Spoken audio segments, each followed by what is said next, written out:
Shalom jemaat Tuhan yang terkasih di dalam Kristus. Dimanapun kita berada saat ini, marilah kita tetap memandang Tuhan. Kita mau tetap memuji Dia. Sebab Dialah Tuhan tempat perlindungan kita. Dialah Allah tempat perlindungan setiap umat manusia.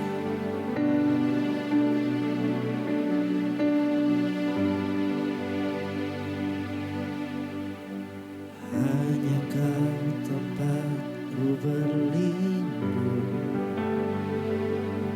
Hanya Engkaulah buku dan kekuatanku. Izinkanlah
Zaman sekarang berjagalah, lihat dunia bergelora, kedengaran sini sana banyak kabar menyatakan, berlindunglah dalam sabda Allah. Zaman sekarang berjagalah, lihat dunia bergelora, kedengaran sini sana banyak kabar menyatakan, berlindunglah dalam sabda Allah. Berlindunglah dalam sabda Allah. Bapa, pagi hari ini kami datang kepadamu, kami mengucap syukur Tuhan sertai hidup kami sepanjang minggu ini, bahkan sepanjang hari ini. Kami boleh menikmati kasih karuniamu, kami boleh menikmati peliharaanmu, kami boleh menikmati penjagaanmu. Dan sekarang sebentar kami akan bersama-sama mendengarkan sabdamu. Kuduskan, layakkan kami semua, buka hati pikiran kami agar kami mengerti firman-Mu dengan benar dan baik. Terima kasih Bapa. Kami serahkan pemberitaan firman Tuhan ini dari awal sampai selanjutnya nanti hanya kepada-Mu Bapa, di dalam nama Tuhan Yesus Kristus. Mari sama-sama katakan amin. Amin. Puji nama Tuhan. Shalom Bapak Ibu Saudara Tuhan. Pagi hari ini kita bersama-sama mendengarkan firman Tuhan.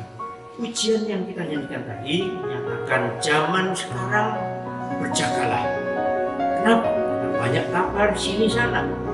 Kabar itu menyatakan, bahkan kabar itu sangat menggentarkan kita, menakutkan kita.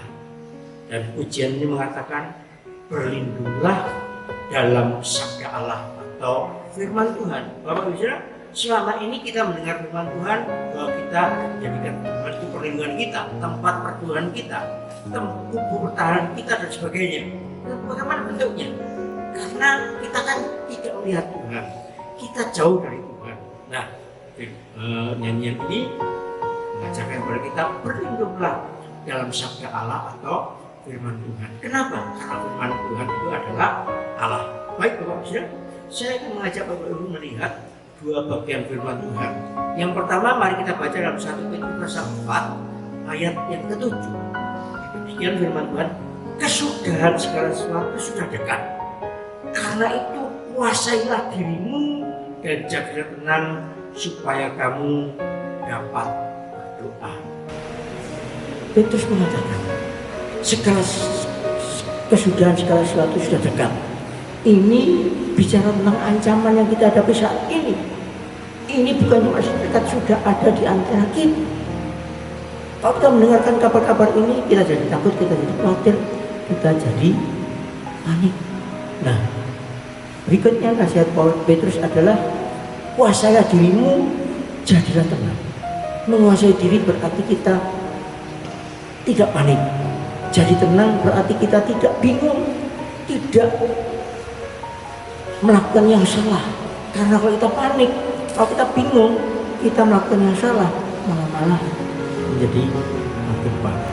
Justru bukan sakit penyakit ini yang menyebabkan kita sakit, tapi justru kepanikan, ketakutan ini yang menyebabkan kita kehilangan kontrol diri dan malah jadi sakit.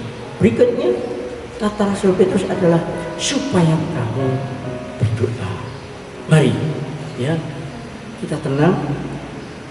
Sementara kita tenang, kita berdiam di hadapan Tuhan. Izinkan Tuhan berfirman, izinkan Tuhan berbeda. Lewat pujian sembahan kita agungkan Dia, kita muliakan Dia, kita cari kehendak. Yang kedua, saya coba membaca dalam Ester pasal 4 ayat 13 sampai dengan ayat 14. Maka Mordekai menyuruh menyampaikan jawab ini kepada Ester. Jangan kira karena engkau di dalam istana raja, hanya engkau yang akan terluput dari antara semua orang Yahudi. Sebab sekalipun engkau ada saat ini berdiam diri saja, bagi orang Yahudi akan timbul juga pertolongan dan kelepasan dari pihak lain. Dan engkau dengan kaum keluargamu akan binasa. Siapa tahu mungkin justru untuk saat yang seperti ini engkau boleh kedudukan sebagai ratu. Bapak Ibu sekalian Tuhan, ini jawab Ester kepada Mordekai tentang keadaan situasi kondisi yang dihadapi saat itu. Perlu kita tahu Bapak Ibu bahwa keadaan situasi kondisi bangsa Israel saat itu, mereka tidak di bait Allah, mereka ada dalam pembuangan, mereka jauh dari bait Allah karena bait Allah sudah hancur. Mereka dibuang di Media Persia dan mereka menjadi orang-orang tawanan, mereka menjadi orang-orang jajahan. Namun dalam keadaan demikian mereka tetap berharap Tuhan, mereka tetap percaya kepada Tuhan, dan Tuhan tolong mereka. Lebih parah lagi, saat itu hampir terjadi genosida. Apa itu genosida? Genosida itu adalah pembunuhan massal. Kalau ancaman virus ini hanya menjangkiti orang-orang yang lemah tubuhnya, yang kesehatannya kurang bagus, hanya orang-orang yang dikatakan orang-orang yang tua, orang-orang yang tidak bisa menjaga diri dengan baik, orang yang sudah sakit-sakitan, ini akan kena ancaman ini. Tetapi genosida ini, pembunuhan massal ini mengancam semua orang Yahudi, bukan hanya di istana Media Persia, di Pulau Susan, tapi juga seluruh jajahan tanah Media Persia dari India sampai Ethiopia. Dan ini mengancam semua orang. Kalau virus ini hanya orang-orang sakit, bahkan ada yang bisa sembuh, tapi ancaman pembunuhan massal ini untuk semua orang dan tidak akan ada yang luput. Mari kita baca Ester 3 ayat 12 sampai 15. Maka dalam bulan yang pertama dari yang ke-13 dipanggillah panitera raja. Lalu sesuai dengan segala yang diperintahkan Haman, ditulislah surat kepada wakil-wakil raja, kepada setiap bupati yang menguasai daerah, dan kepada setiap pembesar bangsa, yakni kepada tiap-tiap daerah menurut tulisannya, dan kepada tiap-tiap bangsa menurut bahasanya. Surat itu ditulis atas nama Raja Ahasveros dan dimeterai dengan cincin meterai. Surat-surat itu dikirim dengan perantaraan pesuruh cepat ke segala daerah kerajaan supaya dipunahkan, dibunuh dan dibinasakan semua orang Yahudi, daripada yang muda sampai kepada yang tua, bahkan anak-anak dan perempuan, pada saat itu juga pada tanggal 13 bulan yang ke-12, yakni bulan Adar. Dan supaya dirampas harta mereka, milik mereka, salinan surat itu dia harus diundangkan di dalam tiap-tiap daerah, lalu diumumkan kepada segala bangsa supaya mereka bersiap-siap untuk hari itu.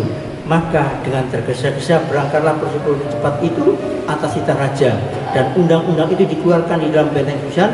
Sementara itu raja serta Haman duduk minum-minum, tetapi kota Susan menjadi gempar. Bapak bisa, kenapa undang-undang ini diadakan?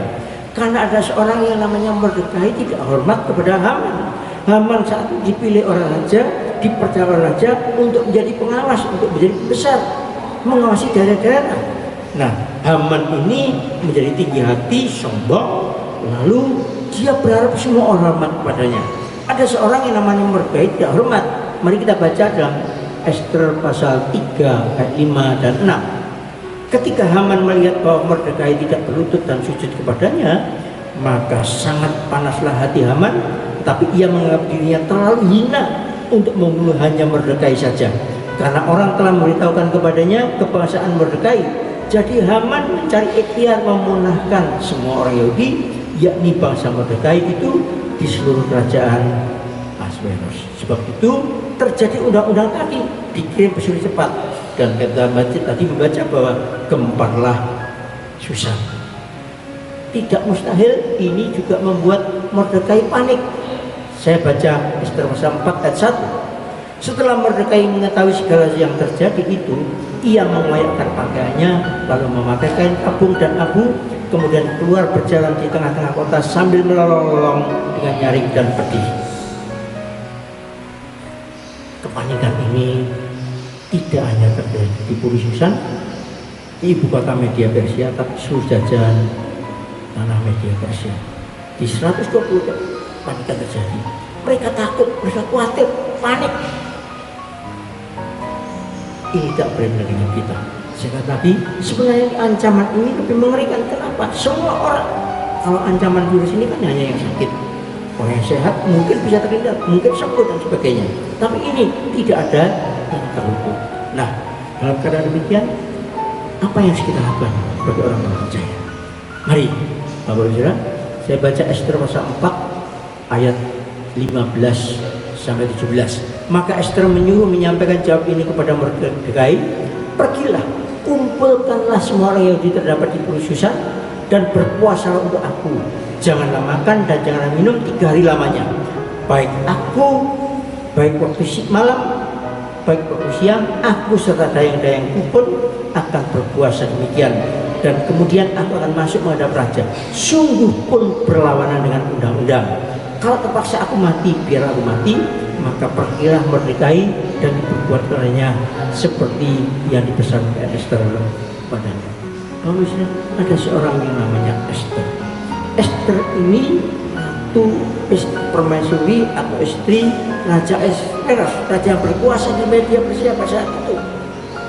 Ester ketika mendengar berita ini, ketika melihat kepanikan yang ada di jalanan, melihat kepanikan Mordekai pamannya, dia tidak tinggal diam, dia ambil peran. Bapak Ibu Saudara kasih Tuhan, demikian juga dengan kita saat ini. Bapak Ibu Saudara adalah orang-orang yang dipilih oleh Allah. Memang kita tidak dipilih menjadi ratu seperti Ester, tapi Bapak Ibu Saudara dan saya dipilih oleh Allah untuk bisa menghadap Allah. Lewat apa? Lewat doa.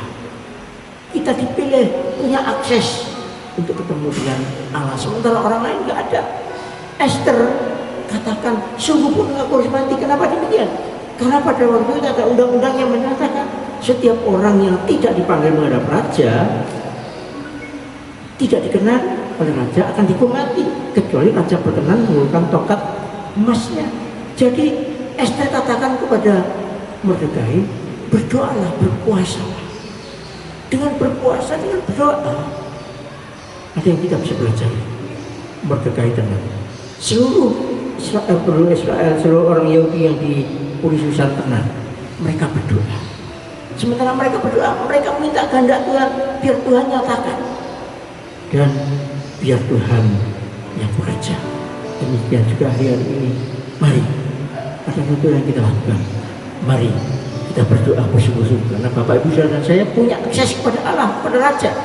Kalau Ester punya akses kepada Raja Ahasuerus, Bapak Ibu Saudara sebagai orang percaya punya akses pada Raja di atas segala raja, penguasa segala yang ada di muka bumi ini. Mari adakan doa puasa dimanapun Bapak Ibu Saudara berada. Kita percaya Allah lebih besar kuasanya daripada virus COVID-19 ini, ya. Dan kita lihat apa hasilnya. Ester pasal 5 ayat 1 dan 2. Pada hari yang ketiga Ester mengenakan pakaian ratu, lalu berdiri ia di pelataran dalam istana raja. Tepat di depan istana raja, raja bersemayam di atas tahta kerajaan di dalam istana, berhadapan dengan pintu istana itu.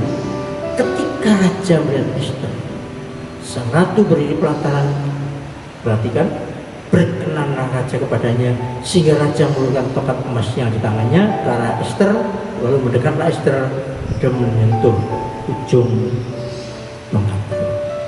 Ada undang-undang mengatakan tidak boleh orang menghadap raja, tapi Ester berani mengambil peran, berani bersikap. Sebab itu dia katakan, sekalipun aku harus mati. Bapak Ibu, hari ini sekalipun mungkin kita tidak menghadap raja, tapi Bapak Ibu dan saya bisa menghadap raja dan segala raja. Kita menghadap penguasa segala penguasa, Tuhan semesta alam. Kita minta belas kasihannya. Dan saya percaya setiap orang yang datang kepada dia dengan sepenuh hati, dengan kerendahan hati, Tuhan pasti berkenan. Sebab itu mari kita berdoa. Kita lihat hasilnya. Ester dikenal oleh Tuhan. Berikutnya Ester pasal 5 ayat 3 dan 4. Tanya raja kepadanya, apa maksudmu hai Ratu Ester? Dan apa keinginanmu? Sampai setengah kerajaan sekalipun akan diberikan kepadamu. Jawab Ester, jikalau baik pemandangan pada pemandangan raja, datanglah kiranya raja dengan Haman pada hari ini ke perjamuan kawin yang diadakan oleh hamba bagi raja. Bapak Saudara, mari kita perhatikan baik-baik. Ester sudah mendapat kenan raja, boleh menghadap raja. Apakah Ester langsung menyampaikan keinginannya, langsung mengadukan Haman kepada raja? Tidak. Demikian juga setiap kita orang percaya. Ini juga memberikan pengertian kepada setiap kita orang percaya bahwa bagaimana caranya kita ketika itu menghadap Tuhan, bagaimana caranya kita menghadap raja di atas raja. Kalau menghadap raja saja perlu perkenan, tidak langsung menyampaikan keinginan pendapatnya. Seringkali orang percaya datang kepada Tuhan langsung ngomong minta ini, minta itu dan sebagainya. Bukan nggak boleh, boleh saja. Tapi soal dikenan, dikabulkan, itu kehendak Tuhan. Ester tidak demikian. Ester bijaksana. Apa yang dia lakukan? Dia minta perkenan raja. Sudah. Lalu kedua dia minta belas kasihan raja. Sebelum itu dia menyampaikan permohonannya. Dia ingin menyenangkan hati raja. Dia tahu raja itu suka minum, suka makan. Diundang ke istananya, minum dan makan bersama dengan Haman. Seringkali kita orang percaya datang kepada Tuhan langsung berdoa minta ini itu dan sebagainya. Saya katakan salah, enggak, boleh saja. Tetapi ini ya kita harus mengerti. Mari kita senangkan hati Tuhan dulu. Kenapa kita berdoa? Kenapa kita dalam persekutuan kita perlu memuji Tuhan, menyembah Dia, mengagungkan Dia supaya Dia senang. Nah, ketika Dia sudah senang, mari kita sampaikan permohonan kita. Ini yang dilakukan oleh Ester. Bapak Ibu, berikutnya dalam Ester 5 ayat 5 sampai dengan ayat 8. Ester 5 sampai 8. Maka kita raja, suruhlah Haman datang dengan segera supaya kami, yaitu Raja Ahasuerus dan Haman, memenuhi permintaan Ester. Lalu raja datang dengan Haman ke perjamuan yang diadakan oleh Ester. Sementara minum anggur, bertanyalah raja kepada Ester. Bukan kita yang minta, bukan Ester yang mengajukan permohonan, malah raja yang bertanya, apa keinginanmu? Perhatikan ayat 6. Sementara minum anggur, bertanya raja kepada Ester, apakah permintaanmu? Niscaya akan dikabulkan. Dan apakah keinginanmu? Sampai setengah kerajaan sekalipun akan dipenuhi. Ayat 7. Ini bijaksananya Ester. Maka jawab Ester, permintaan dan keinginan hamba ialah jikalau hamba mendapat kasih raja, dan jikalau baik pandangan raja mengabulkan permintaan serta memenuhi keinginan hamba, datanglah pula kiranya raja dengan Haman pada perjamuan yang akan hamba adakan bagi raja dan Haman. Maka besok akan hamba lakukan yang dikehendaki raja. Ester tidak langsung minta. Ester ingin menyenangkan hati raja lebih dulu. Diminta datang lagi besok bersama dengan Haman. Bapak Ibu, ini memberikan pengertian kepada kita setiap orang percaya. Bagaimana caranya kita datang kepada Tuhan? Kita perlu memuji Dia, menyembah Dia, mengakukan Dia. Dan bukan hanya itu, bagaimana hidup kita sehari-hari? Adakah kita berkenan kepada raja? Kalau Ester harus berkenan kepada raja manusia, demikian juga kita bukan menghadap raja manusia, kita menghadap raja di atas segala raja semesta alam. Perlu bagi kita mengerti, perlu kita hidup kita berkenan kepada Allah. Dan percayalah, kalau kehidupan Bapak Ibu Saudara saya berkenan kepada Allah, apa saja yang kita minta, Tuhan pasti akan dengarkan dan Tuhan pasti akan kabulkan. Berikutnya ayat Ester pasal 6 ayat 1 sampai 3. Pada malam itu juga raja tidak dapat tidur, maka bertilah baginda membawa kitab pencatatan sejarah lalu dibacakan di hadapan raja. Dan di situ didapati suatu catatan tentang Mordekai yang pernah memberitahukan bahwa Bigtan dan Teres, dua orang saudara raja yang termasuk golongan penjaga pintu, telah berikhtiar membunuh Raja Ahasuerus. Maka bertanya raja, kehormatan dan kebesaran apakah yang dianugerahkan kepada Mordekai oleh sebab perkara itu? Jawab para biduan dan raja yang bertugas pada baginda, kepadanya tidak dianugerahkan suatu apapun. Bapak Ibu, Apakah kalau kita sudah menyampaikan doa kita, apakah kalau kita sudah minta pertolongan kepada Tuhan, Tuhan segera menjawab? Belum tentu, Pak. Kenapa demikian? Bisa saja kejahatan mungkin menjadi. Mungkin selama ini Bapak Ibu Saudara dan saya sudah berdoa. Mungkin selama ini Bapak Ibu Saudara dan saya sudah bersyafaat untuk peristiwa yang terjadi akhir-akhir ini. Apakah masalah berarti? Tidak. Justru korban makin menjadi-jadi. Seperti yang terjadi dalam pembacaan kita ini, ya. Haman justru meningkatkan kejahatannya. Ester pasal 5 ayat 9 sampai 14. Pada hari itu keluar Haman dengan hati riang dan gembira. Tetapi ketika Haman melihat Mordekai ada di pintu gerbang istana raja, tidak bangkit dan tidak bergerak mengenai dia, maka sangat panaslah hati Haman kepada Mordekai. Ini terjadi ketika Ester diundang kali yang pertama ke istana ratu. Haman diundang kali yang pertama ke istana ratu Ester. Dia keluar dengan hati yang gembira, dia bangga, dia merasa orang yang mendapat kehormatan diundang oleh Ratu Ester, ratu yang terkenal itu. Tapi ketika dia keluar, dia melihat Mordekai di halaman dia. Ayat 16. Tetapi Haman menahan hatinya, lalu pulanglah ia ke rumahnya dan menyuruh datang sahabat-sahabatnya dan Seres istrinya. Maka Haman menceritakan kepada mereka itu besarnya kekayaan, banyaknya anak laki-laki dan segala kebesaran yang diberikan raja kepadanya, serta kenaikan pangkatnya di atas para pembesar dan pegawai raja. Lagi kata Haman, tambahan pula tidak ada seorang pun yang diminta oleh Ester sang ratu untuk datang bersama-sama dengan raja ke perjamuan yang diadakannya kecuali aku, dan untuk besok pun aku diundangnya bersama-sama dengan raja. Akan tetapi semuanya itu tidak berguna bagiku selama aku masih melihat si Mordekai, si Yahudi itu duduk di pintu gerbang istana raja. Lalu kata Seres istrinya dan semua sahabatnya kepadanya, suruhlah orang membuat tiang yang tingginya 50 hasta dan persembahkanlah besok kepada raja supaya Mordekai disilakan orang pada tiang itu. Kemudian dapatlah engkau dengan bersukacita pergi bersama-sama dengan raja ke pertemuan itu. Hal itu dipandang baik oleh Haman, lalu ia menyuruh membuat tiang itu. Jadi kalau kita sudah berdoa, kita sudah minta kepada Tuhan, bukan berarti masalah langsung selesai, langsung reda, langsung berkurang. Tidak, boleh jadi makin bertambah-tambah. Tapi Bapak Ibu jangan berhenti, karena di balik semua itu ada rencana Tuhan yang indah. Iya, ya. Haman merencanai jahat, dia bukan raja, dia malah membuat tiang gantungan untuk menyulakan atau menggantung Mordekai yang tingginya 50 hasta. Dan itu sudah dibuat, tinggal dia menghadap raja untuk menyampaikan hal itu. Tapi apa yang terjadi? Saya katakan tadi, jangan pernah berhenti berdoa, karena walaupun nampaknya tidak terjadi apa-apa sementara kita berdoa, sebenarnya Tuhan sedang bekerja di balik layar.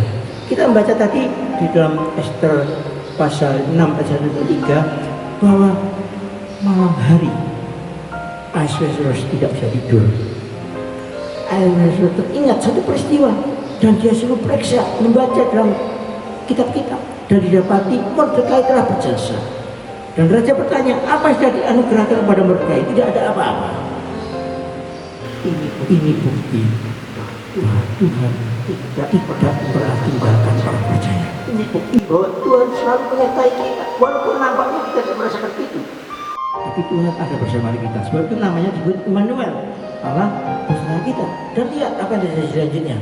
Ester 6 ayat 6 sampai dengan 9. Setelah Haman masuk, bertanya raja kepadanya, apakah yang harus dilakukan kepada orang yang raja berkenan menghormatinya? Kata Haman dalam hatinya, kepada siapa lagi raja berkenan mengenal kehormatan lebih daripada kepadaku?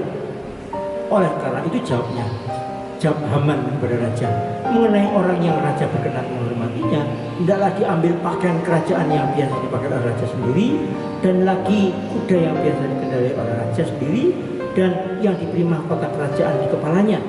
Dan hendaklah diserahkan pakaian dan kuda itu kepada tangan orang dari antara para pembesar raja, orang-orang bangsawan, lalu hendaklah pakaian itu dikenakan kepada orang yang raja berkenan menghormatinya. Kemudian hendaklah ia diarak dengan mengendarai kuda itu melalui lapangan kota. Sedang orang bersungguh di depannya, beginilah dilakukan kepada orang yang berkenan, raja berkenan menghormatinya. Haman ternyata salah sangka. Haman ternyata gitu. Dia sudah merencanakan semua kejahatan. Dia merencanakan membunuh Mordekai. Dan dia menghadap raja untuk menyampaikan membunuh Mordekai. Tapi yang terjadi malam sebelumnya justru Allah bekerja, Allah bertindak, Allah yang membela orang percaya. Demikian juga saat ini, kalau Bapak Ibu dan saya tetap hidup dalam kasih karunia Tuhan, sekalipun ancaman datang, percayalah di balik itu semua Allah selalu siap menjaga kita, melindungi kita. Seperti yang terjadi pada Mordekai, dia rencanakan digantung, tapi justru ketika Haman menghadap raja, apa yang dia katakan oleh raja? Raja bertanya, orang yang dihormati oleh raja, apa yang dilakukan pada orang itu? Karena Haman menyangka itu dirinya, karena dia merasa diri oleh yang paling dihormati, paling percaya oleh raja. Dia katakan orang itu harus diberi pakaian ini, harus ini, dan para bangsawan harus berjalan di depannya, berteriak, ya, memberitahukan bahwa inilah orang yang dihormati raja. Tapi Haman salah sangka. Kenapa?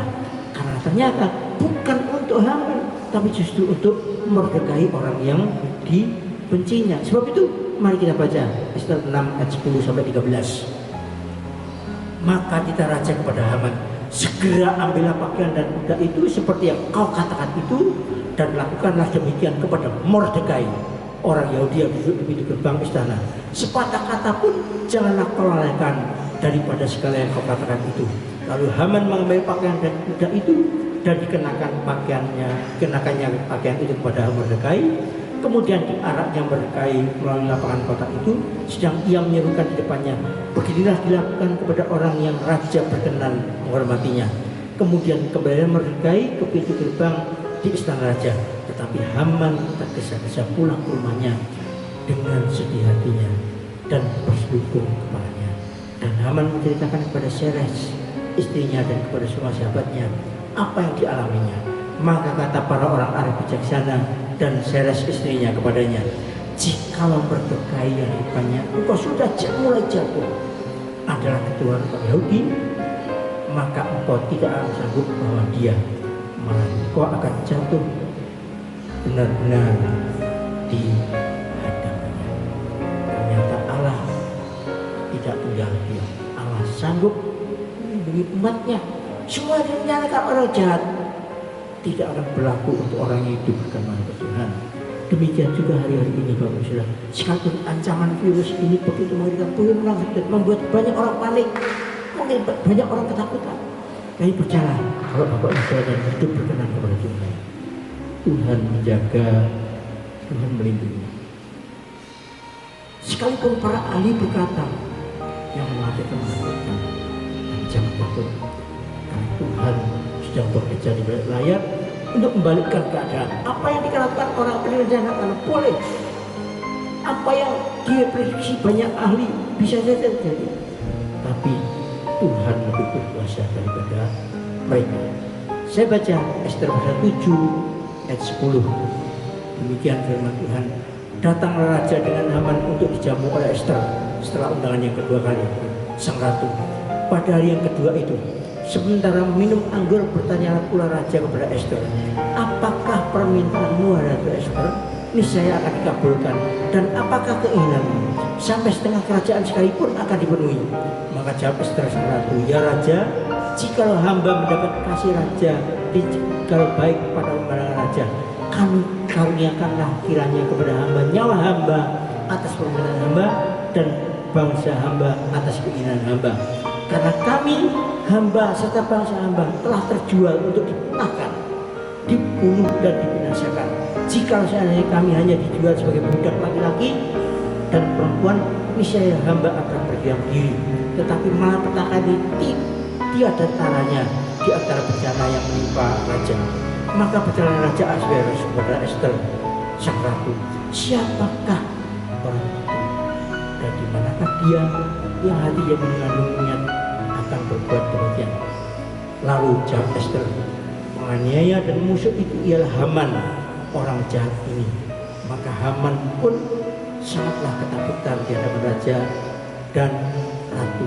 Lalu bangkit raja dengan panas hatinya daripada minum anggur dan keluar ke taman istana. Akan tetapi Haman masih tinggal untuk memohon nyawanya kepada Ester sang ratu, karena ia melihat bahwa telah putus niat raja untuk mendatangkan celaka kepadanya. Ketika raja kembali dari taman istana ke dalam ruangan minum anggur, maka Haman berlutut pada kastil tempat Ester berbaring. Maka kita raja, masih sugakah ia hendak menggagahi sang ratu dalam istanaku sendiri? Tatkala raja itu keluar dari mulutnya, maka serubungi oranglah muka Haman sembah Harbona, salah seorang sita-sita yang di hadapan raja. Lagi pula tiang yang dibuat Haman untuk merdekai orang yang menyambat raja dengan pemberitahuannya itu telah berdiri dekat rumah Haman, 50 hasta tingginya. Lalu raja, sulakan dia pada tiang itu. Kemudian Haman disilakan pada tiang yang didirikan untuk merdekai. Maka surutlah panas hati raja. Apa bisa? Kenapa terjadi ancaman? Ini tidak lain dari bukan adalah ulah kuasa jahat iblis. Haman adalah gambaran iblis. Si penuntut itu kerjaannya yang mencuri, membunuh, membinasakan, sama seperti Haman. Mencuri, membinasakan, sama seperti iblis. Demikian juga hari-hari ini, virus yang terjadi ini, kita tidak usah menyalahkan siapa-siapa. Bisa ini adalah ulah si kuasa gelap yang menjatuhkan dunia ini, menjatuhkan orang percaya. Ingat, kita mengatakan dunia ini berada di bawah kuasa si jahat. Tapi jangan lupa, kita bahwa kita punya Tuhan, punya Allah yang menjadi pelindung kita, penjaga kita. Dia tidak akan berdiam diri. Kalau kita berkenan padanya, Tuhan pasti menjaga. Semua direncanakan jahat boleh saja direncanakan, tapi Tuhan yang menentukan semua itu. Tuhan akan bekerja di balik layar. Tuhan akan memberikan pembalikan terjadi. Sebab itu, mari Bapak Ibu, sebelum mengakhiri renungan firman Tuhan ini, saya mengajak Bapak Ibu menyanyikan satu pujian. Kita nyanyikan pujian Lingkupiku dengan sayapmu. Mari kita nyanyikan pujian ini.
Biarlah Engkau sedang mengajar kami saat badai bergelora, saat kabar sini sana menyangkutkan kami, menguatkan kami. Kami mau tetap ada dalam penyertaan. Kami tetap tenang dan kami akan berdoa. Kami akan mohon hadirat Tuhan. Kami mohon perkenan Tuhan. Kami mohon belas kasihan Tuhan. Dan kami percaya permohonan kami, keinginan kami, Tuhan akan nyatakan di dalam kehidupan kami orang-orang yang percaya. Terima kasih Bapak. Terima kasih. Hamba-Mu sudah berbicara, tapi biar Roh Kudus berbicara lebih jauh kepada setiap kami yang sedang mendengar sabda-Mu. Kuasai hati kami, biar kami tenang dan kami berdoa. Dan kami percaya sementara kami berdoa, Tuhan sendiri yang akan bekerja, memberikan pembalikan, memberikan kemenangan kepada setiap kami. Dalam nama Tuhan Yesus Kristus, kami semua berdoa dan mengucap syukur. Mari sama-sama katakan amin.